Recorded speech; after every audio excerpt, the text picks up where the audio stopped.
తిరుమలలో ఎండ నుంచి భక్తులకు కాస్త ఉపశమనం కలిగించేందుకు టీటీడీ చర్యలు చేపట్టింది. శ్రీవారి ఆలయ పరిసరాల్లో భక్తులకు కాళ్లు కాలకుండా ట్యాంకర్లతో నీళ్లను చల్లుతున్నారు. మాడవీధుల్లోనూ భక్తులను ఎండ నుంచి రక్షించేందుకు గ్రీన్ పరదాలతో షెల్టర్లు ఏర్పాటు చేశారు. తెల్లటి కూల్ పెయింట్ వేశారు. టీటీడీ చేపడుతున్న చర్యలపై మరిన్ని వివరాలు మా ప్రతినిధి శ్రీనివాస్ అందిస్తారు. ప్రముఖ పుణ్యక్షేత్రం తిరుమలలో వేసవిలో భక్తులు ఇబ్బంది పడకుండా టీటీడీ ప్రత్యేక ఏర్పాట్లు చేసింది. ప్రస్తుతం మనము మాడవీధుల్లో ఉన్నాము. ఇక్కడ చూసినట్లయితే శ్రీవారిని దర్శించుకున్న భక్తులకు కాళ్ళు కాలకుండా ఇక్కడ లారీల అంటే ట్యాంకర్ల ద్వారా నీటిని వెదజల్లే కార్యక్రమాన్ని నిరంతరాయంగా టీటీడీ చేపడుతుంది. అదేవిధంగా మాడవీధుల్లో ఎక్కడికక్కడ భక్తులకు కాళ్ళు కాలకుండా ఇటు వైట్ పెయింటింగ్ కూడా మాడవీధిలో మొత్తం చేశారు.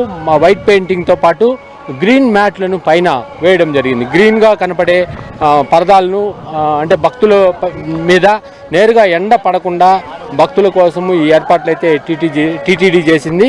గత కొన్ని రోజులుగా కూడా వేసవి ప్రారంభమైనప్పటి నుంచి కూడా తిరుమలలో దాదాపుగా 36 డిగ్రీల సెంటీగ్రేడ్ ఉష్ణోగ్రతలు నమోదవుతున్న నేపథ్యంలో భక్తుల కోసము టీటీడీ ఇక్కడ ఏర్పాట్లను అయితే ముమ్మరంగా చేసింది. చూడొచ్చు మనము భక్తులకు ఎక్కడ మాడవీధుల్లో కాళ్ళు కాలకుండా టీటీడీ నీటిని వెదజల్లడంతో పాటు వైట్